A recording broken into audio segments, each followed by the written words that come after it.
keluarga Allah yang dikasihi Tuhan Yesus Kristus. Hari ini saya akan menyampaikan secara singkat apa sih arti doa itu dalam kehidupan kita sehari-hari.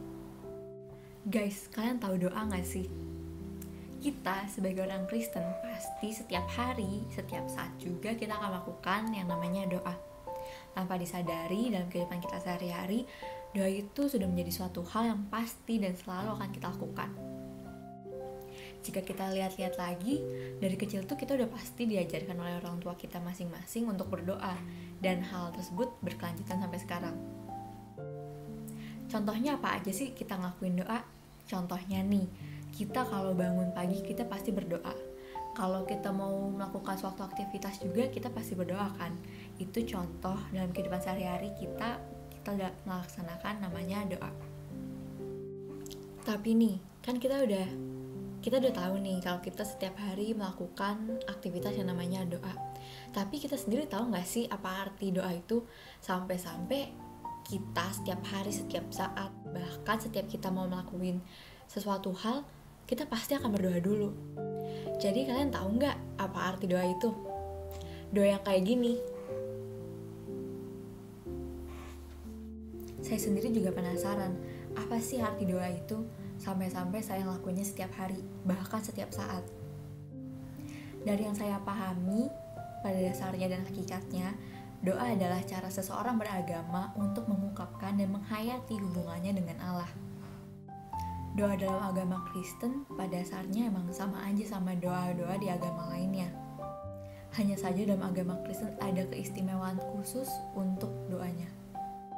Keistimewaan dalam doa agama Kristen terletak pada arti doa itu sendiri. Dalam agama Kristen, doa menjadi cara untuk mengungkapkan dan menghayati hubungan manusia dengan Allah, berdasarkan penyelamatan Allah yang dilakukan oleh Tuhan Yesus Kristus.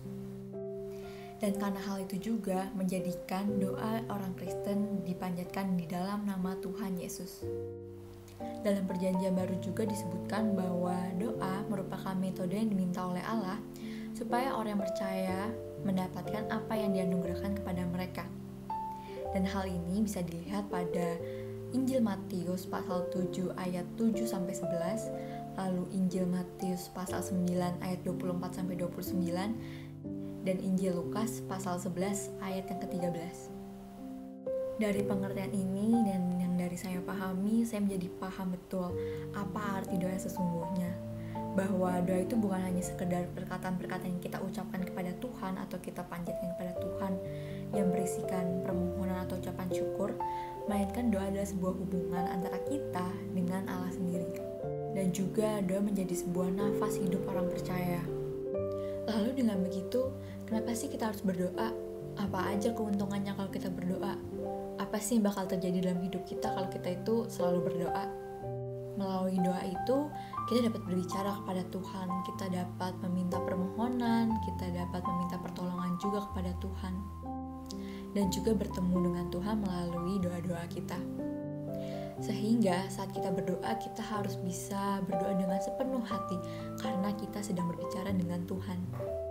Doa juga dapat menjadi sarana kita untuk menyampaikan permintaan kita kepada Allah, yaitu supaya kerajaan Allah dapat terwujud dalam kehidupan kita sehari-hari.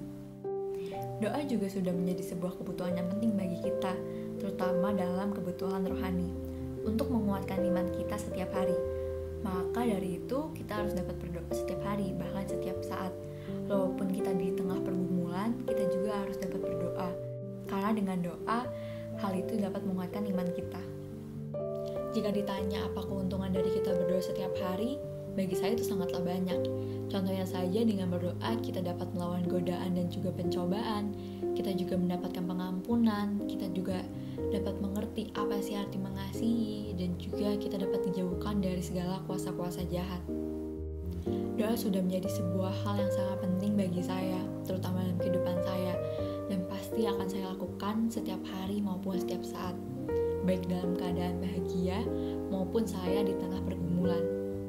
Kenapa saya ketika bahagia harus berdoa?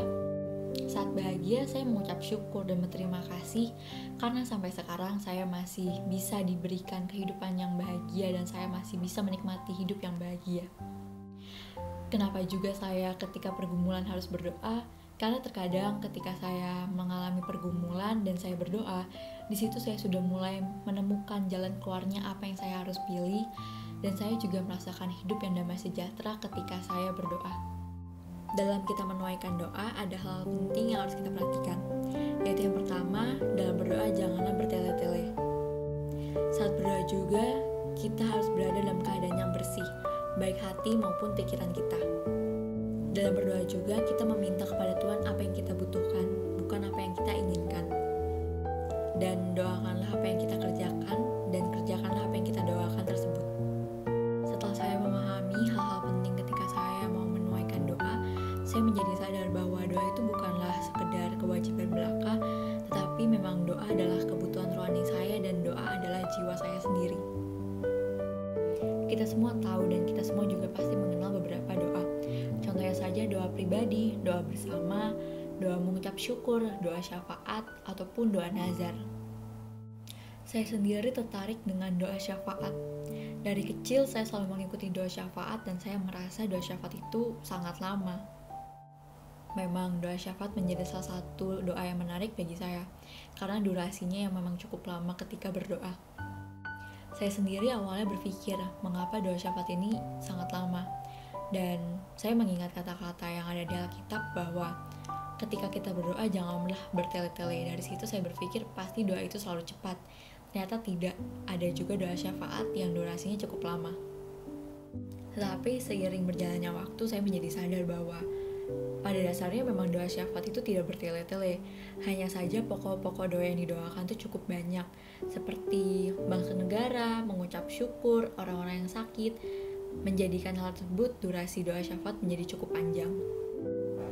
Karena ketertarikan saya kepada doa syafaat, saya menjadi mencari tahu apa sih arti doa syafaat itu sendiri dan kenapa durasinya cukup lama.